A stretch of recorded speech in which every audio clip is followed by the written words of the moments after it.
Hello and welcome once again to the Downsized. Today it's the Downsized Dish, our weekly interview series. I'm Christopher Durham, I'm Lorraine Durham. and today we're happy to welcome Dave Knapp. Dave, glad to have you here, man. Howdy, Yay! strangers. How are you? Hey, good. How are you doing today? So you guys may have caught us. This will run in a few weeks, but you may have caught us a few weeks ago live on Dave's show. So thank you for having us on there, Dave. Yeah, thank you for having me here. It's cool to be on the other side of it. I always like to start with who are you? So I think a lot of our viewers do know, but if they don't, let's kind of walk through the Dave origin story. So tell us about yourself. Well, there once was a man who loved a woman. How far back do you want me to go? So, Not that far all back, right, Dave. okay. So we're all to grown up, warped Dave. So I'm Dave Knapp. I have obviously a internet persona at made on the Mounjaro, just about every social media platform, and we do this thing called On the Pen.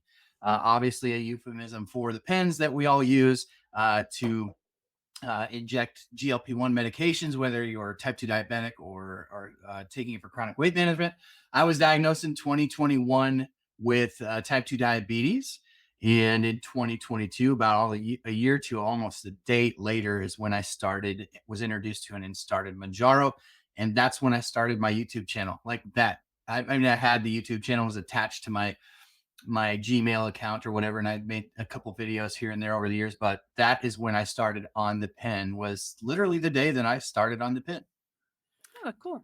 Well, so talk to us because it's kind of a GLP-1 conversation to begin with, and then we'll kind of segue into all of the on the pen and the social media and stuff, which is super fun. But talk to us about your GLP-1 experience. Yeah, so you know, when I was diagnosed in 2021 with type 2 diabetes, it was a shock to me. It wasn't necessarily a shock because I had been feeling pretty rotten for about a year. I thought it was long COVID, to be honest with you. Huh. I went in and my blood sugars were my A1C was like 7.9 or something like that. Yeah. And so I was like kind of gobsmacked at the time. I was like, you got to be kidding me. And then my doctor says, well, what do you want to do? And I said, I don't want to be on medicine my whole life. That was literally like probably hard for many people who followed my content to believe that that would be my first reaction, but it absolutely was. And so he's like, well, you got to eat the ketogenic diet then. And I said, well, doc, I understand the ketogenic diet. I've yo-yoed on it for 20 years. If you think that's the right move, then good. But I will tell you right now, it's very hard for me to sustain. And I have stopped losing weight on it. Even that year, at the start of the year, I'd been on it for like 4 or 5 months with no weight loss at all. And so, which was another reason why I was shocked that my A1C was that bad, because I was behaving myself. Behaving myself. I wasn't eating carbohydrates. I wasn't, doing the things that, even a non-diabetic, I've always been cognizant of the fact that it's in my family. And anyway, so this is a year of keto. I go on the ketogenic diet and I am gung-ho hardcore for a year. And I'm just thinking the whole time, I can sustain this for a lifetime because it's about being around for my kids. And I get to the end of the year. My A1C was pre-diabetic numbers, which is great, but my insulin levels were still off the charts. Like they couldn't even, there's the chart. And then I was like way out here. Even after a full year of eating keto. And so I was like, this isn't it for me, doc. And he said, well, you probably need surgery then. Honestly, he's like, you're like probably about 5 people in my whole program of thousands who just have not responded to it. And, he knew I was doing all the right things. I was wearing a CGM at the time. I typically do, but I was wearing a CGM. Constant glucose monitor. You have the little things you kind of put on your arm and it feeds it to your phone. And then my phone would feed it to him. And so he saw, that like there were no spikes. I wasn't eating, foods. And so he knew I was behaving. He just said, it's gotta be surgery. And I'm thinking at the time, I think I was 37 years old. And I said, in my mind, bariatric surgery was for 600-pound people, not 300. How much did you weigh then? So when I was diagnosed that day, I was 319. And 1 year of full keto, I got down to 312. I told him I don't lose weight on it. Yeah, no. How tall are you, Dave? What's that? How tall are you? 5'10". Oh, so we're the same height. Same. So Am I like, Yep. 45, a real high BMI. Mhm. And so basically I said, I'll look into it. I'll consider surgery. I want to be around for my kids. So even though I had misconceptions about bariatric surgery and medicine and everything, I was open-minded enough to know if there's something that this guy thinks is going to keep me around for my kids, I want to do it. Mhm. And so we look into it. I don't have insurance coverage for bariatric surgery. Oh. Shocking. Because most people do. Most people do. I could have had it. They would have done it for me. Yeah. Yeah. Yeah. And I'm not like, even as we sit here today, I may still be an option for me, but the GLP-1 medication, he goes, here's the good news is that hormonally what they find that bariatric surgery accomplishes, they can sort of mimic the hormonal changes with this new class of medicines called GLP-1s. And there's Ozempic, and then there's Mounjaro. Mounjaro's brand new. It was at the time. And he goes, I want to put you on that because I think we can get your insurance to cover it. Sure enough, he did. But I went home with a prescription for this, and I was like, I don't know anything about this, and I'm not putting it in my body until I do. And so I went to YouTube, like we talked about last week. I did what anybody does. We go to YouTube and we try to find the stories, and the stories that people had about Ozempic alone. I lost 100 pounds on Ozempic. Some people were actually on Mounjaro at that time. We're down 60, even though it had only been out since the beginning of June, I think, end of May of that year, and it was only November. There were people who were down 60, 70 pounds on Mounjaro, having gotten on it right away. Of course, everybody was on the old OG coupon and taking it sort of off label at the time. So I went home and just decided to learn everything that I could about it and start sharing it, because I thought, okay, there's a lot of good stories about weight loss, but I'm not learning anything about what this is. That was really kind of the start. I didn't know it, but that was really the start of On the Pen at that time, because it's like there needs to be. I was reading articles. I was reading the papers that were coming out, the clinical trials, the surmount data, all of that. And I was like, there's nobody saying this in a patient-centric way. This is all for doctors. Yeah. And so that was like, if I could just share what I'm learning here and put it in a way that is normal people language, I think that people will be interested in that, because that's what I was looking for. And so that was my introduction to GLP-1s, was that 1 year anniversary pretty much for my type 2 diabetes diagnosis. And then it was just like nose to the grindstone to learn everything I could. And so how did that help? Did that help your diabetes? Mounjaro? Yeah. So Mounjaro, I mean, pretty much from the 2.5 dose on, like, had my blood sugars well under control. And what I realized was it didn't matter what I ate. I didn't have to eat keto. And I honestly, this is where there's a weird intersection of diabetes and obesity in a younger person like myself, right? Because honestly, if I had to explain in one word, if I had to encapsulate how I felt at that time, it would just be tired. I was tired. I was physically tired from the diabetes, and I was emotionally exhausted from 20 years of yo-yo dieting, just emotionally drained. And I thought, I'm just going to sit back and I'm going to let this medicine do what this medicine does. And I'm not going to be strict about this keto stuff anymore. I'm done with it. It doesn't work for me. It's miserable. I obsess about food. I'm just going to see what this medicine does. And for the first few months on the medication, it really did. The mantra that I repeated over and over, if you go back and watch those early videos, I said, it allows me to eat normal people's food. I eat normal people portions, and I feel normal people full. And that was really Mounjaro. It's like, I didn't overeat. I didn't have to like pay specific attention to macronutrients and obsess and log and track. And weight was coming off, and it was amazing. And it worked until it kind of didn't, I still eat around 2,000 calories a day. It's just not enough. I think, like, for me, if I have to reduce, I think I have to reduce to a really low caloric number, which is like, for a guy, 2,000 calories a day is a pretty reasonable Yeah. amount of calories, and not certainly over the top where you think you'd be gaining weight. But that's where all this metabolic stuff and disease and obesity and diabetes comes in.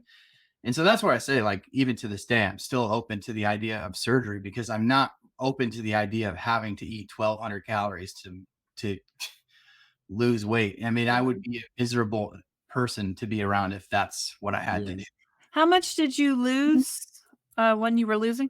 So at the highest weight on my Mounjaro journey, specifically, because I was down 7 pounds in a year on keto, for about the first 4 A lot months. of pain for 7 pounds. Oh my gosh, it was, which was like literally I lost that in like the first month. I mean, it's Yeah. just like maybe a reduction of water weight or whatever.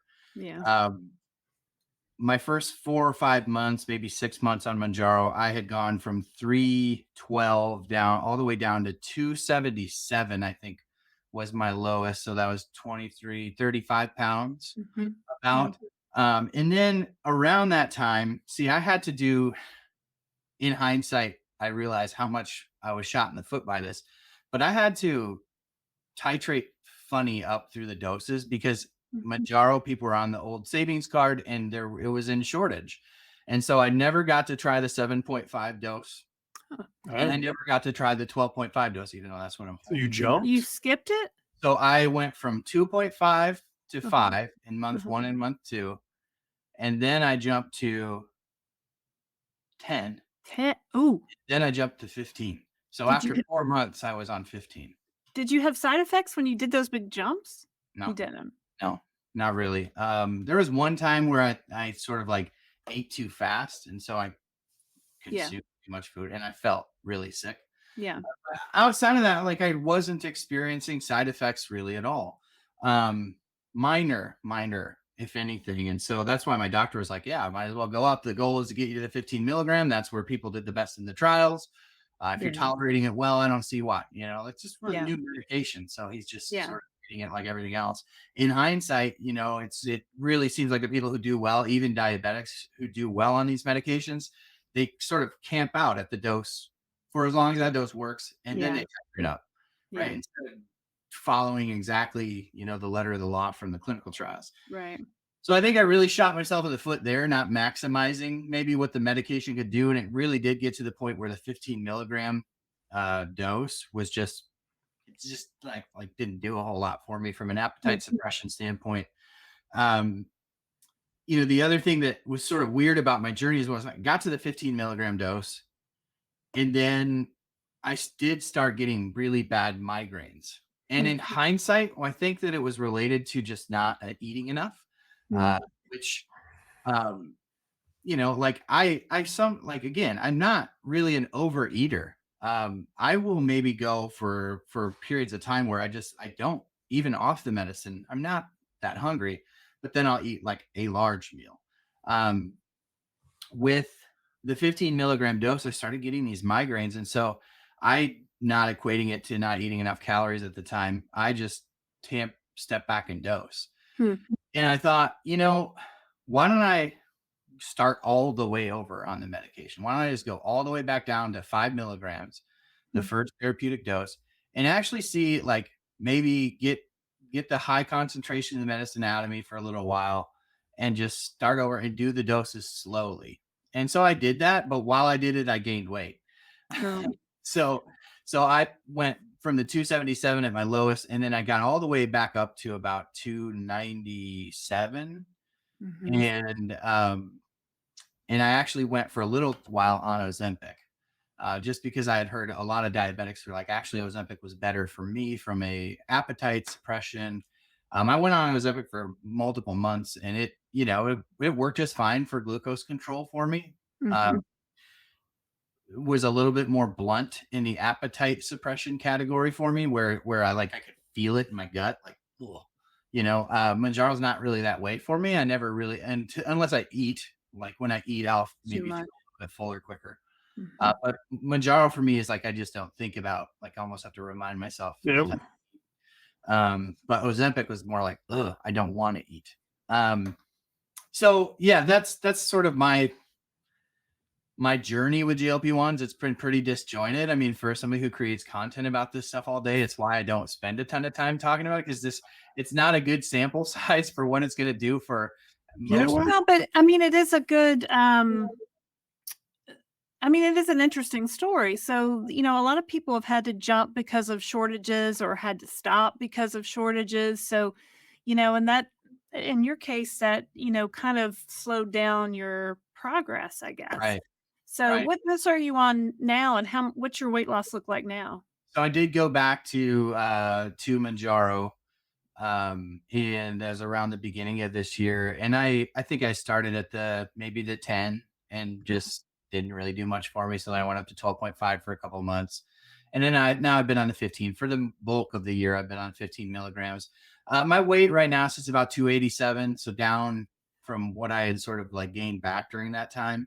Yeah. Uh, and I think I've tapped out what it's going to do for me weight loss, unless I want to get back to that point where I'm really restricting and taking it down to, because it seems like in caloric restriction, I really have to pull back to like 12 or 1300 calories a day to where like that's really what it takes to get the needle moving for me.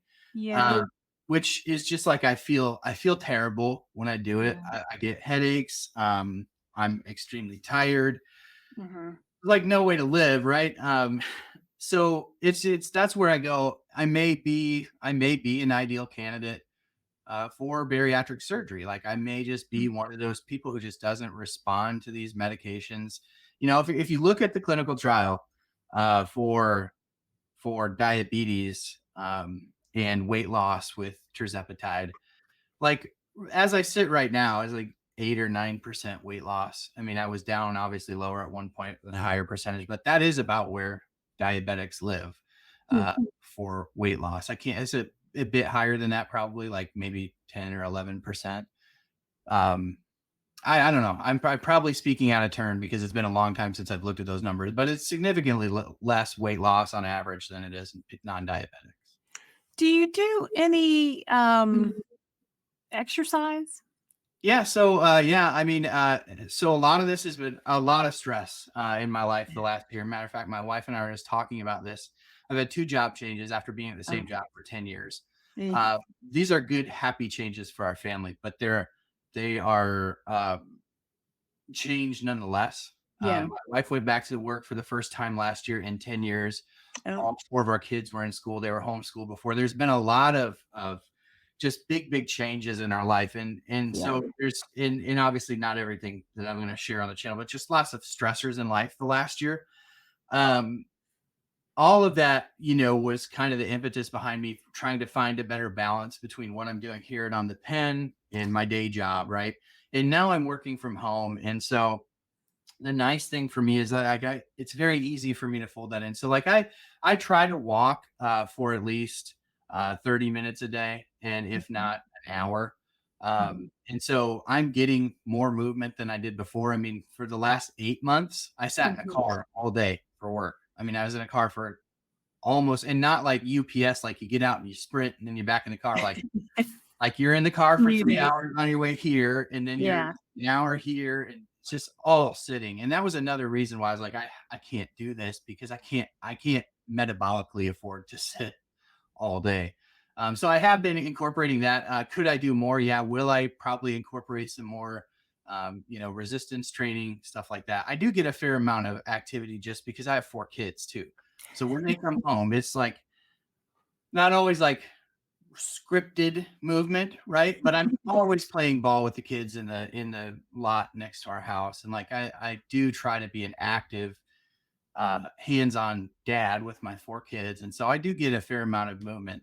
I just think in some ways I am a bit of an anomaly when it comes to um, having an easier time with these medications than other people do. Yeah, so to me, it sounds like instead of being a super responder, maybe you're a slower responder. Yeah, yeah, definitely. There's definitely a spectrum. Yeah. I definitely am not a super responder. Although I am curious. Had you done it If I could more rewind the thorough? clock, and I kept Mhm. it 2.5, and I stayed on 2.5 until I stopped losing. Then I Well, stayed on 5. And I'm not gonna lie. There was definitely like at that time, my mentality was like more equals better. I want to get mhm. to the 15 milligrams. Yeah. Yeah. Screw all No, I mean, that was what the prescribed thing was. So, Yeah, and the reality is, if I can encourage anybody to learn from my, you know, thinking, yeah. my misguided thinking is that more is not always better. In fact, this is my own little hypothesis, but I think that there's actually an ideal dose for everybody. Mhm. Like, I Yeah. really feel like there seems to be, like, for a lot of people, it seems like the 7.5 milligram dose, people really, really do well on that. It's like a sweet spot for people. And then they go up and they're like, I did better on the 7.5. Why'd I go up? Mhm. And so I don't know that if there's a scientific, I mean, obviously there is, but I don't even know if they know why that is. But it seems like there's an ideal dose, so that don't get in your mind, if you're just starting on this journey, that more is better. Because I have honestly heard from, I would say at this point, hundreds of people who have lost a significant amount of weight without ever leaving the 2.5 milligram dose, Yeah. Yeah, which we've is talked to a crazy. couple people. Yeah, we've talked to a couple people like that. And I mean that never even occurred to us to stay on the 2 point. Like we didn't know like you said we just didn't know that could be a thing. But another thought that comes to my mind, and I know you said more is not always better, but I have heard around in social media of people going higher than Well, and they're 15. testing that, right, Dave? Yeah. Yeah. So, and your point is well taken, because I do think that, it's sort of like the 2.5 was enough until it wasn't. Yeah. The 5 was enough until it wasn't. And it's sort of like, so it stands to reason that if you can continue to tick that up, that people will respond. And so there is something to that. And I'm very eager to try those. The two doses that they're trying, testing right now for tirzepatide, are 20 and 25 milligrams. It might Mhm. be like, well, what about those incremental doses? But if you actually look at the percent increase between the doses when you go 2.5, once you hit 15, it's a very similar bump up from 15 to 20 as it is from 12.5 to 15, Mhm. uh, and 20 to 25, respectively. And I like that they're sort of like getting rid of those middle doses at the upper levels, right? Mhm. Because at that point, it's like you do need more. So, but yeah, I'm eager to try those, and I do think that that will be helpful. I'm also eager to try CagriSema. I think CagriSema, which is the next one coming from Novo Nordisk, it's semaglutide plus an amylin agonist. And if you're diabetic, your pancreas, like your, I always like the way Dr. Albert, I don't know if you guys know Dr. Mike Albert, he's great. But one of the ways that he describes type 2 diabetes, it's like you're in early organ failure. Your pancreas isn't keeping up with the load like that your body needs. And there's obviously insulin resistance, a little bit more nuanced than that. But amylin is co-secreted in the pancreas with insulin. And so I don't know if there's and like this a similar idea of being amylin resistant, like people become resistant to insulin. But amylin as a hormone, actually, even though it's co-secreted in the beta cells of the pancreas with insulin, it actually acts a lot like an incretin hormone, where it's reducing appetite, slowing digestion, making you feel full. So it's another sort of pathway to reducing caloric intake. Hmm. And so I'm excited for that one, because semaglutide, actually, I can see where higher doses of semaglutide may even be better for me than higher doses of tirzepatide, just because it like really just blunts the hunger. Like I don't, Huh. like it's just, I can't, it's hard to explain unless you've experienced it. But Yeah. again, like I feel like this dials down your thinking about food, and then this really just makes you feel almost sick. Like, I think like this is why a lot of people don't like it, is because it's like it acts on the same part of your brain that like is responsible for like feeling nauseous and stuff. And Yeah. that's GLP-1. And so I think that a lot of people just feel sicker on it, or kind of queasy, and they don't want to eat. To me, Yeah. that was helpful. It's not ideal maybe, but it was helpful to reduce, intake of energy. Yeah, I have heard a lot of people say they feel sicker on Ozempic more nauseous than they do if they switch to tirzepatide or Zepbound Mounjaro. Um, so yeah, well, I mean, and when do you think we'll get that new next medicine from? Yeah, Kagrasema should be coming out, I believe, 2020. Cloakster will be watching it. He'll correct me. I can never get it right. I think You can leave it in the comment. It's okay. I mean, is it going to be like No, couple years or- I think 2025, late Oh, 2025, early 2026, uh-huh. is when Kagrasema, and then I think retatrutide, end of 2026, early 2027. Yeah. And so definitely probably more early 2027 with retatrutide, because I think the last trial finishes up towards the very end of 2026. Mhm. So you have like in 2025, early 2026. So like within a year's window, we have the next one. And people always ask me like, Dave, what are you most excited for? And I'm like, the next one, Kagrasema. And the reason is because I think that Kagrasema offers maybe some unique hope to type 2 diabetics Mhm. that don't respond to these ones as well. With that amylin sort of kicker, we're Yeah. also going to see higher doses of semaglutide. Right. Mhm. So just, I think 7.2 milligrams of Wegovy has been successfully tested. And so you're going to like, that's a big jump from this high one is 2.4 milligrams. So you're Yeah. talking about 3 times this dose. And so that's also exciting too, for people who don't respond to these ones. I mean, this is typically the way the conversation goes when we talk about my journey. Is it typically it's like the people who they just have the medicines haven't done what they do for other people. Yeah. And I think like I do appreciate the opportunity to share my story, because I don't do it that often on my channel. Just because frankly it gets discouraging for me to talk about. But I do think that it's helpful because I'm not alone. I mean, there's many people who Absolutely. look at this and they go, what's wrong with me? And conversely, like in the TikTok world, it's very easy for people to lose the weight on these drugs and then sort of become very, very like, I don't know, when you start this medicine, you kind of like, I'm sick of being told to eat less and move more. I've done it for 20 years, 30 years with no success. This is what it's gotten me. I need help. I need medicine. I need something to treat the disease that I have.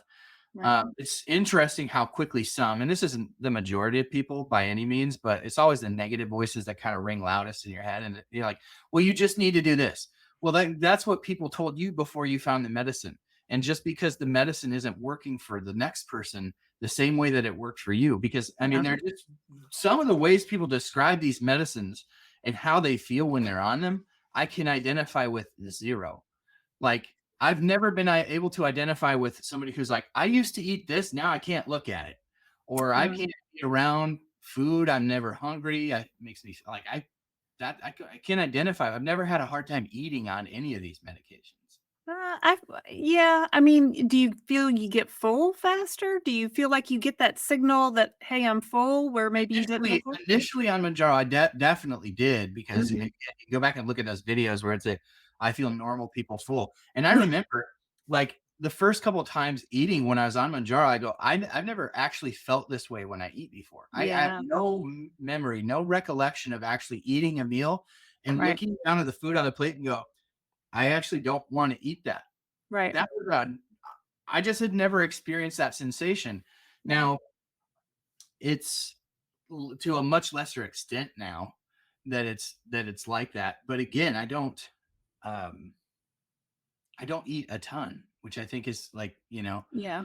um Well, I mean, I think you're definitely a responder to I mean, there's a small percentage of people that just won't lose any weight right, at all. So you're definitely a responder, right. because you have had successes with the Manjaro and then Ozempic and now back to Manjaro. So, I mean, I would want to encourage you to, keep going and keep trying and keep, trying different things because you He's not going to stop. It's all no, I good. know, but I mean, that would be so discouraging. I could see where you would get discouraged, especially when you look at people on TikTok, people who have dropped weight, just in 6 months or Well, whatever. and I'll tell you, because I see them TikTok, Facebook, Reels, you name it. They're all out there. I lost 52 pounds in 1 month. I haven't lost anything in a year. All these stories. And I think the unfortunate part is people want there to be a one-to-one correlation between taking Yeah. a shot or a pill and a result. Right. And the Well, yeah. reality of our body is our gut and our brain chemistry are so complicated that it's going to react differently with everybody, every week, every dose. Yeah. Yeah. Yeah. Yeah. Yeah. Even week to week between the same person. I think there's a unique element to this too. And that element is the fact that I am a content creator that talks about these medications all day. So I am constantly inundated with people's stories.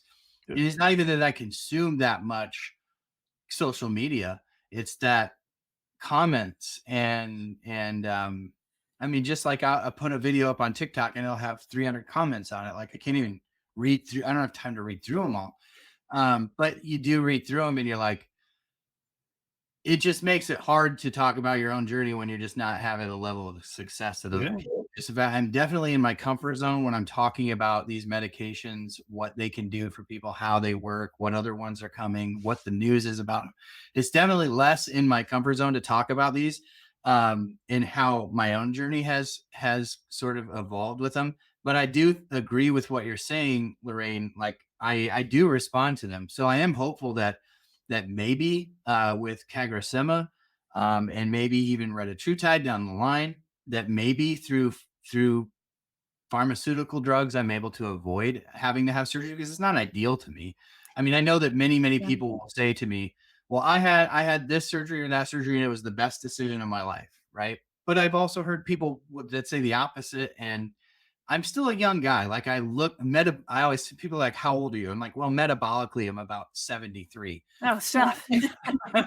But I'm not even 40 years old yet. And so Yeah. the prospect of potentially living my life with the rest of my life with, having to take supplements and stuff like that, it's not that appealing, but also dying young is not appealing It's either. not So it's like No, I'm for in sure. people want me to just pull the trigger on it. I'm not ready to, but I'm definitely open to it and learning. But hopefully in the meantime, one of these medicines is the ticket, and I can kind of learn maybe from my prior mistakes with this one, that just like find something that works, stick with it till it doesn't, try the next thing. And maybe Well, even stacking different medications. yeah, and back to bariatric surgery, I've just heard so many stories of people who, lost 100 pounds and then 5 years later they've gained it all back. It does. I don't think. I'm not an expert, but I don't think it solves the long term problem of your stomach and your brain not connecting. It just physically stops you from Right. eating so much, but then over time you can stretch that back out. So then you're Yeah. back to where you started. And again, at age 37, I mean, There's a lot of Yeah. years in front of you, I hopefully. would say So don't Yeah. do it. Well, yeah, and I'm not a doctor, but I think that probably what our bariatric friends would say in the comments, I think you'd be very surprised to hear how many of your followers have had the surgery, because people don't a usually. lot, a Yeah, lot. like yeah. many. I mean, so many. I don't want to say most of this, not definitely not most, but a large number of my followers have. And what they would say is you have to research the type of surgery, because one of the things that I've been told as a diabetic is that true gastric bypass, where they're sort of rerouting the way that the food goes through your body, Yeah.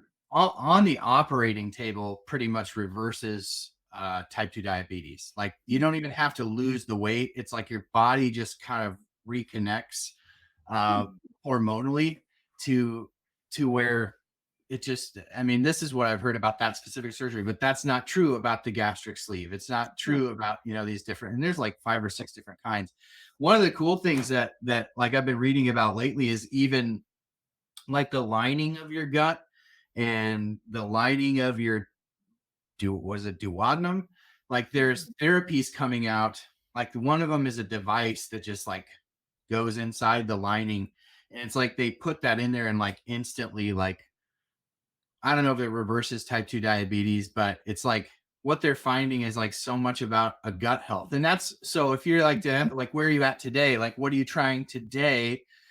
I'm still trying to avoid the yo-yo, the roller coaster. I'm still trying to avoid entering into something that I know that I can't I have 20 years of going on something and off something that I know that I cannot sustain.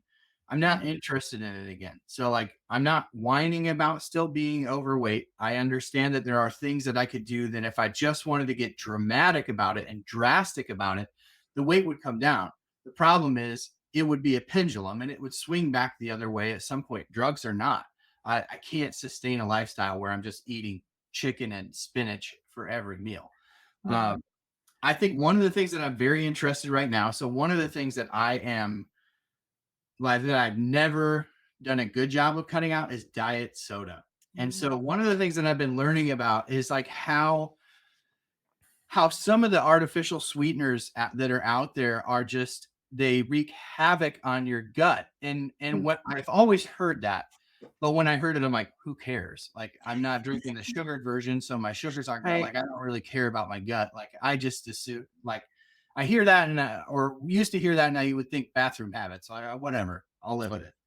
Now I hear it and I go, all of these hormones that they're mimicking with pharmaceutical drugs are hormones that we naturally make that are getting dysregulated in our gut because of Mhm. the food Something. environment, Yeah. right? So there's Yeah. one way or the other. And so like one of the things that I've been trying to do, like I'm very big diet Mountain Dew guy. Like my kids will be like, you going to the gas station to get a diet Mountain Dew? And yeah, I mean, it's definitely been a crush for me. So like over the last couple weeks, I've cut it out and I've replaced it with Zevia, which is, it's definitely bootleg diet Mountain Dew. It does not taste near as good, but it's something. Yeah. And it's stevia, which is a natural sweetener. Of course, they'll probably find in 6 months that that's destroying something too. But Yeah. I at mean, the same, I yeah. think it particularly could be particularly problematic. I'm not saying for most, but for most people, I think replacing diet pop with regular pop is like a really big net positive on your overall health. But I'm looking at gut health, like because obviously, I think that based upon the way that I do eat and the things that I have consumed, that I probably have not done my metabolic health a really great service by Mhm. drinking diet Mountain Dew and drinking diet soda in the quantities that I have. And so I've really tried to Yeah. cut back to like one or two of these a Yeah. day. I've drank Diet Coke since I think about age 15. Like, and at one point when I worked in retail, I remember I'd go at lunch to Chick-fil-A and get the humongous 32-ounce cup of Diet Coke, and they would let you get refills. So I would go back, like, sometimes Rough 2 and 3 life. times, and I was such a Diet Coke addict, really. And when I remember when I got pregnant, I decided I should probably cut it out because, I don't know. But as soon as I had my child, I'd go right back with all 3 kids. I'd go right back to Diet Coke. And now, just over the years, I've just tried to rein it in like a little bit and a little bit. So now I pretty much have 1 Diet Coke a day at lunchtime. That's pretty much it unless we're out or we're traveling and if somebody's gonna refill my Diet Coke, I'm gonna keep drinking it. But, I mean, I can totally relate to your Diet Mountain Dew story. I've seen a drink called Poppy, which is like has a Oh, probiotic. yeah. Have you My tried wife. something like that? Yeah. I haven't found one of those. So I've in my quest for better gut health this is pretty new. Like I don't even know that I really talked about it on my channel, but I've been really focused on trying to get my gut health right. One of the studies that I learned was or learned from in the last 6 months was this study that they did on type 2 diabetics. And what they found was in type 2 diabetics, you have specific bacteria in your gut that is like astronomically higher than your average person, non-diabetic person. And the byproduct, and they've known this for a really long time. The byproduct of these bacteria is something called DPP4. And DPP4, it does many things to your gut, but one of the main things that it does is it actually like for all intents and purposes just dissolves natural GLP-1. Your Huh. natural incretin hormones that are made in your gut are ruined by DPP4, and if you're diabetic you have a ton of it. Matter of fact, it's actually a whole class of medications for diabetics called DPP4 inhibitors. But in my mind, I go, okay, so we're inhibiting the byproduct of these gut bacteria, but we're not actually fixing and finding a homeostasis for the gut bacteria. Problem. That seems Mhm. like a better angle. And so I've been taking probiotics and I've been drinking a small amount of kombucha a day for the last couple of weeks, just in not trying to not drink aspartame or really anything other than stevia. Hmm. I'm not sure whether stevia is the solution, but I'm sort of like trying to wean myself off of, basically an addiction to diet soda. Um, and so I'm hopeful that maybe that might be helpful for me.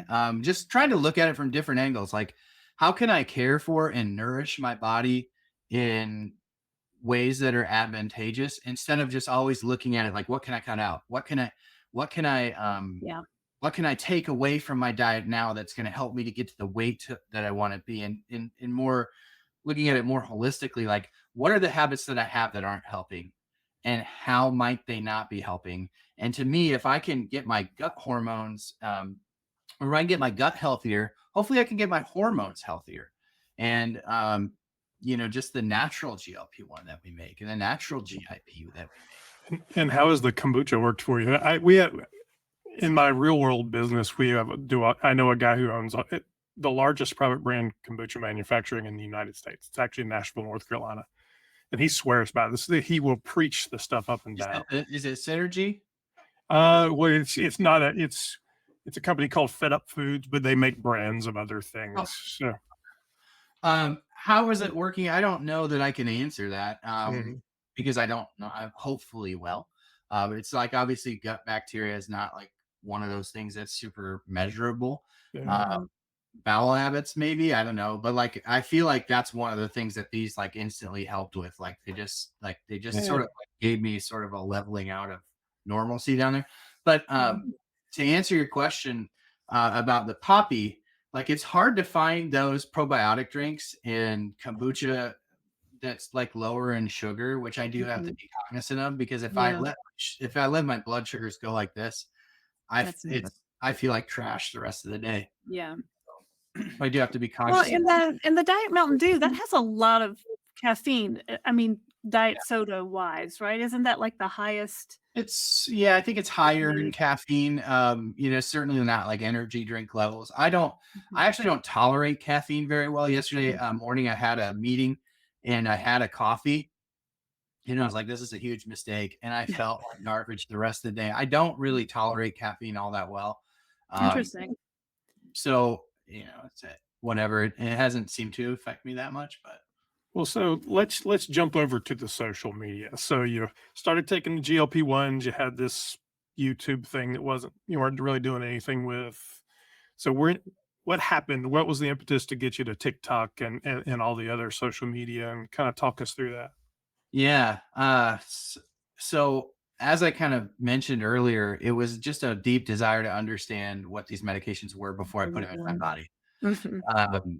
I think like a lot of people at first, when they heard about these, they just thought insulin right away.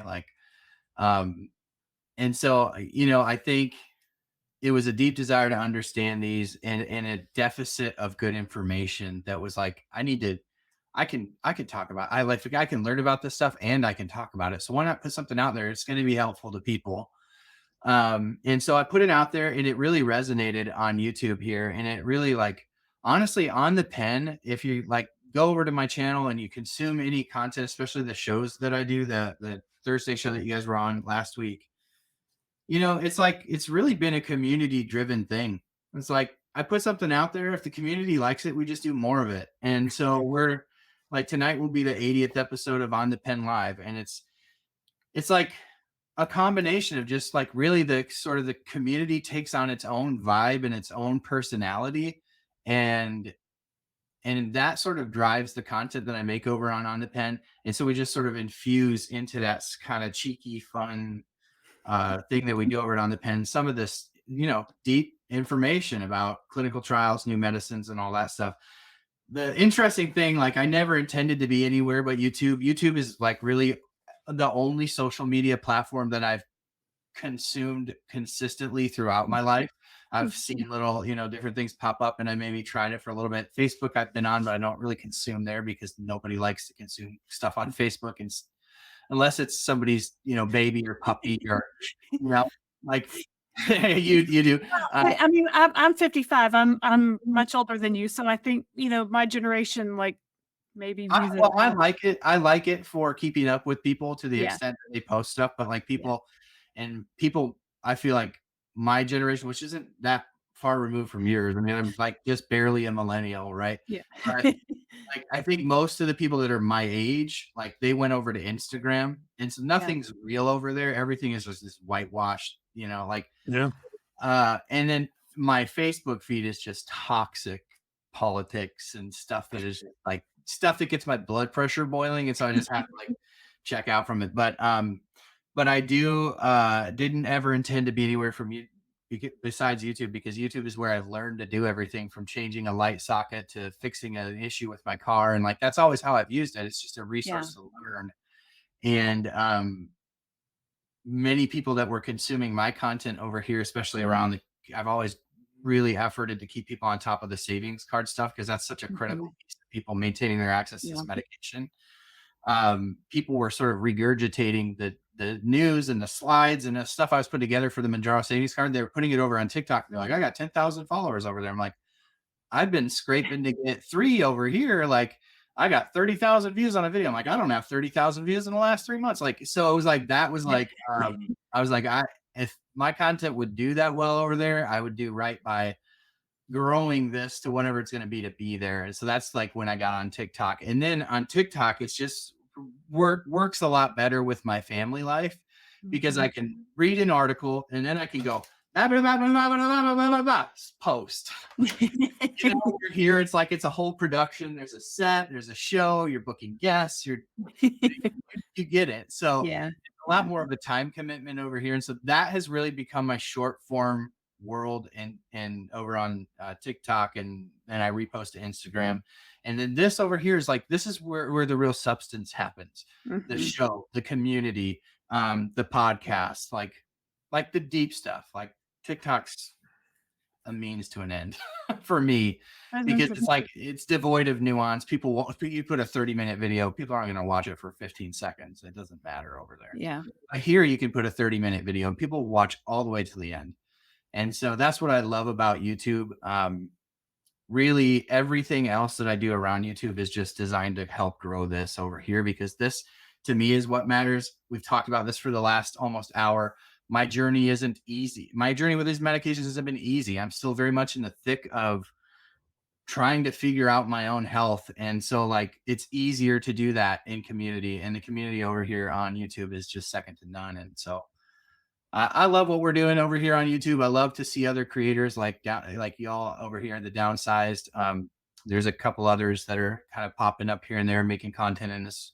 And I just love to see it, because I think, again, there's 190 million people in the United States that struggle with obesity. Yeah. Uh, and I feel like there's something that I've been writing in my book, is that I really feel like community is a really important piece to any health journey, because It is. discover very quickly that you're not alone. Again, this is why it's still good for me to share this, even though it's harder for me to share this part of my own story. You learn very quickly that you're not alone. You learn very quickly that there are people who are out there who want to see you be successful. And those are all motivating things to have, even when things aren't going ideally. You know what? Just talking about, I mean, you have that's why I go to Weight Watchers still. I've been going to Weight Watchers for, I don't I know, thought it was just to give our money my away. whole life. They don't do anything. No, but I really like the personal interaction. Like, I like talking to people and, like, helping them solve their problems, and what can we do to fix this, and, like, what are some strategies we can use, and what have you tried? Well, what have you know what? That's the part to me that I really like, and that's the part I really like about this YouTube too, is that people have questions, people suggest answers. We're all just kind of learning about this GLP-1 stuff as we go along. So, I mean, on Weight Watchers, they have, and I'm sure you're talking to Dr. Spencer, and he was big with the Weight Watchers, but they've done a whole section of their app where you can switch it to if you're on GLP-1 medications, and it gives you a whole different set of things to track. It's really only protein. So I'm just throwing that out there for you. Yeah. Yeah, I don't do Weight Watchers. But it works for Lorraine. Works for her. Well, That's awesome. It never really, I mean, I've lost 30 pounds, 50 pounds. I've gone back and forth and yo-yo dieted really.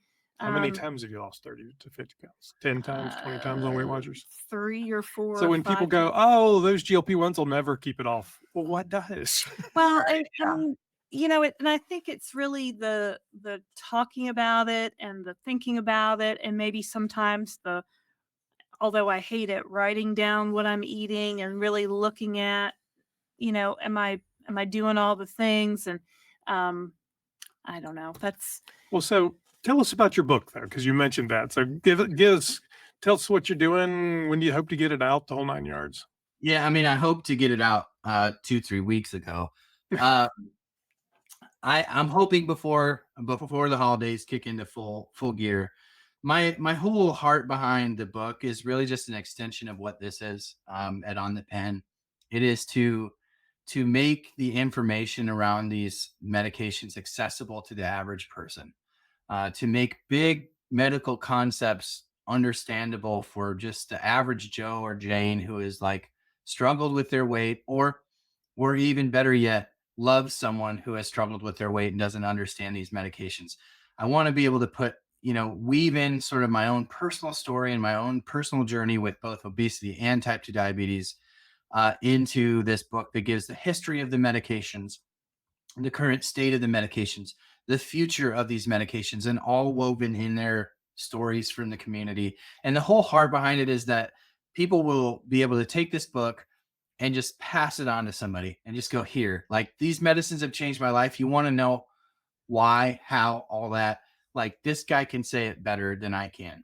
Right. Because I feel like, honestly, that's like one of the things that I've enjoyed the most and On the Pen is just hearing from people who are like, I shared this video with so-and-so because I just don't know how to say it. And it's like, if I can say it in a way that somebody can pass it on to somebody in their life that they love, and that can foster a deeper level of understanding about somebody's journey, to me, then On the Pen has accomplished what it's set out to do. I just want people to have a less stigmatized and a more informed conversation about what it is to live with the disease of obesity, and to really remove the stigma out of getting medical treatment for it. Because these medicines, I think maybe I alluded to this earlier, but these medicines are not fen-phen. They're not the obesity medicines of old. They've learned things, hormonal things that are happening, physiological things that are happening to you because of obesity, and they're just finding ways to treat that. And it levels the playing field for people. And it's very hard. It's like one of the things that I found most interesting when I started making content was the amount of people who are like, I'm not telling anybody I'm on this medication. Oh yeah. I go, like, I don't understand that, because like I made a YouTube channel about it, like, so I'm the opposite end of the spectrum. But Yeah. what I've realized is, even going through the exercise of writing my book and telling my own story to myself and putting it down on paper, is like, it's because there's so much pain and shame and guilt wrapped up in living a life um, living a life in an obese body, Mhm. that people don't want to talk about it, even when they have success because of medication or whatever. They just don't want a light shown on it because it's just a hard thing to talk about. So, a very long-winded answer to your question. It's just to help people understand, whether that's people who may benefit from the medication, who are following me and just want to learn more, or to just have something to pass along to people that they love so that they can understand their situation better. Well, so you'll have to let us know when it comes out. We'll have you back on the show. We can do a show and tell, see if we can sell some books. Yeah, Happy to help. So and it's such an emotional, there's so much emotional baggage that comes along with being overweight for your whole life. So, and it's, people don't want to talk about it because it is hard to share some of those stories, but everybody has them that has struggled with weight. So, Well, so let's see, we're almost at an hour. So let me close it up like this and ask one bigger question. What does the future look like for Dave Knapp and On the Pen? What does 5 years from now look like? If you would have asked me that when I started this channel, what does it look like in 2 years? Like as we sit here today, I would have never been able to tell you. So I don't know that I'll be able to tell you that. Like we're going to continue to help people. We're going to continue to tell the story of these medications and do our part to reduce the stigma around it and just see where it goes. I mean, I really, I sort of have a voice in the community that I don't know that I ever set out to have, but it's been given to me. And so my number one goal is to just steward that well. When I have the ability, like I just, there was an interview that dropped with NPR yesterday, and the interview was about the shortages. And my role and things like that is to just represent the community, just tell the stories. People are driving 100 miles to pick up their medicine. They're calling 100 pharmacies to find their medicine. These are not my stories. I've always had a pretty easy time finding my Mounjaro. I've never really had a hard time paying for my Mounjaro. Again, my story is so against the grain on all this stuff. I've been diabetic, so it's been pretty easy to find, although the first couple months were a little iffy. But just to tell the story. So where that goes, your guess is as good as mine. It's not like I have grandiose ideas of what it will be, but I just know that if we continue to do what we've been doing, like the rest will sort of fall into place. Well, I mean, we Yeah. talk about it all the time. It feels like we're at this place that Novo Nordisk and Eli Lilly and the other 14 companies that are all working on, or however many, it's a lot. They're all working on stuff right now that there's a wave coming and they're all going after those 190 million people. And at some point, supply and price and all of that stuff is going to hit the sweet spot. Yep. And that wave is going to be so gigantic. It's going to be monumental. It just reminds me of the conversation I had the other day with somebody, and they're like, what is the future of these medicines, or what would you say about the future of these medicines? And it was something to that effect. It was, at some point, we're going to get the appropriately priced GLP-1. There's going to be enough of it. And when that happens, it's going to save the American medical system. Yeah. Because you get to the root cause of obesity and you can fix that problem for people. You fix so many cascading issues. You fix cancers. You fix sleep apnea, heart failure. Like, just think of the implications there.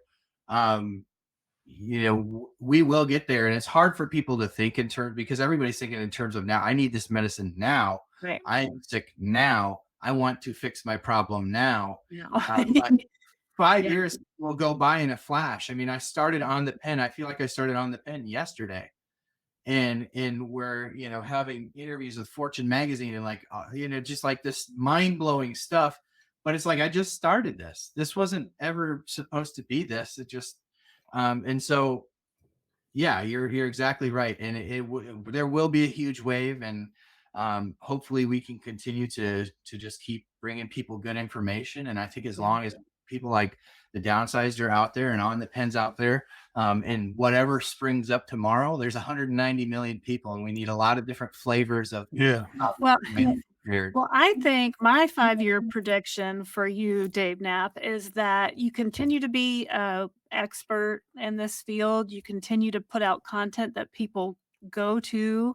And I think that in the next 5 years, you're going to hit on the right combination of new medicines and old medicines. And, 5 years from now, you're going to be in a totally different place. So that's my prediction for you.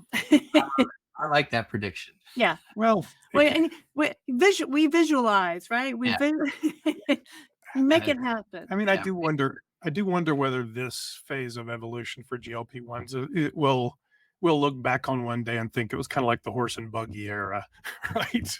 Oh, remember when people used to be fat? We don't have that anymore. Right. Remember when we have to give ourselves injections with those pens? you know, and then 2 years, 5 years, 10 years, who knows what's out there? I have no Yeah. idea. Yeah. So He- I my friend, think it's coming. There's so many things coming that you know, we're gonna hit. You're gonna hit on the right combination of things here shortly. Well, it's Yeah. exciting, man. Awesome. Well, thanks for letting me hang out with y'all. This has been I don't know if it's the conversation that you expected or that I expected, but You know, we're always along for the ride, so it doesn't really matter. So no, it's great. Let's see. If you have not subscribed to On the Pen, Dave's, it's at Man on the Mounjaro, right? yeah. But if you search On the Pen, you'll find it as well. So make sure you go to Dave's channel and subscribe to it. What are you up to today, as of Friday or Thursday? The What are you talking about? thing. I think you were almost at 12,000, weren't you? Oh, Yeah, we just hit 12,000 subscribers like yesterday, the day There. before. that's amazing. So, yeah, keep trucking along. And on tonight's show, which this is airing in a week or two or whatever, you can go back and watch. Did an interview this morning with Dr. Spencer Nadolsky. I think we talked a little bit about this. Formerly of Weight Watchers. So he was in on the ground floor of Sequence, which was a real leader in the telemedicine world, or telemedicine, as he says on the interview. I've never heard anybody say it quite that way. He also says semaglutide and liraglutide. So, yeah, who knew? I'm over here like a yokel saying telemedicine and semaglutide. But yeah, so we had a That's what we great say. conversation. What's that? That's how we say it too. But yeah, a great conversation. He just announced his departure from Weight Watchers, and so wanted to finally get a chance to sit down with him and talk about his future plans. And we got to talk about compounds too. So I know a lot of people immediately go to, when they think about doctors who are loud about obesity medicine, that's like seems to be the first thing. Do they like compounds? So I definitely asked him about that. We had a good conversation about it. So yeah, definitely good. I'll definitely check that out. I've been following him for a while, so I really like his philosophies and what he says. So Yeah, I'll definitely he really approaches obesity medicine with the nuance that it deserves. And that's sort of what I told him. Like, there's so many people out there that are even obesity medicine doctors that just, there's a blanket answer for everyone. And he really approaches the whole conversation with the nuance it deserves. And he's done a ton to take the stigma out of the broader conversation about treating obesity as a disease. And so I really respect him, and it was an honor to be able to chat with him. Well, thank you, Dave. So it's been a great conversation. So Lorraine, do you want to invite other people to be on the Downsized Dish? Sure. So if you'd like to come and talk with us on the Downsized Dish, send me an email at ldurham@folio28.com. We'll send you a link to our calendar, get you signed up. It takes no time. We'll do like a Zoom type interview, just like here with Dave. And so if you like this interview, you can check out other people we've interviewed under the Downsized Dish. And make sure to like and subscribe also to the Downsized. And that's it for us today. I'm Christopher Durham. I'm Lorraine Durham. Thank you very much, Dave. We Thanks, appreciate Dave. it. Thank you, guys.